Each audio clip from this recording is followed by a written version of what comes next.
মানুষ হিসেবে প্রত্যেক ফিলিস্তিনির জীবন অমূল্য এবং নিন্দা সত্ত্বেও গাজায় গণহত্যা থামছে না।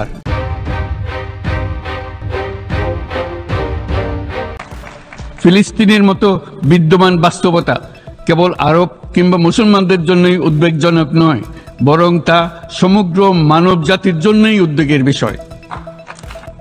বিশ্ববাসীর উদ্বেগ এবং নিন্দা সত্ত্বেও গাজায় গণহত্যা থামছে না।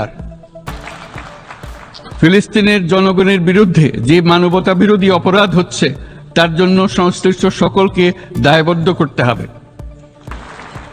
একজন মানুষ হিসেবে প্রত্যেক ফিলিস্তিনির জীবন অমূল্য। ফিলিস্তিনের জনগণের উপর চলমান নৃশংসতা, বিশেষত নারী এবং শিশুদের সাথে প্রতিনিয়ত যে নিষ্ঠুরতা বিশ্ব দেখাচ্ছে, তা থেকে নিস্তারের জন্য বাংলাদেশ অনতিবিলম্বে সম্পূর্ণ যুদ্ধবিরতির আহ্বান জানাচ্ছে। গত 2.5 বছর ধরে ইউক্রেনে চলমান যুদ্ধে বহু মানুষ প্রাণ হারিয়েছে। এই যুদ্ধের প্রভাব সর্বব্যাপী, এমনকি বাংলাদেশের অর্থনীতিতেও এর নেতিবাচক প্রভাব আমরা অনুভব করছি।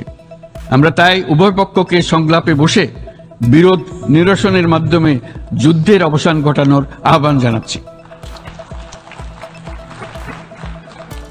দ্বিরাষ্ট্রভিত্তিক সমাধানেই মধ্যপ্রাচ্যে টেকসই শান্তি আনতে পারবে। তাই জাতিসংঘ সহ আন্তর্জাতিক সম্প্রদায়ের সকলকে এর বাস্তবায়নের জন্য এখনই উদ্যোগ নিতে আহ্বান জানাচ্ছি।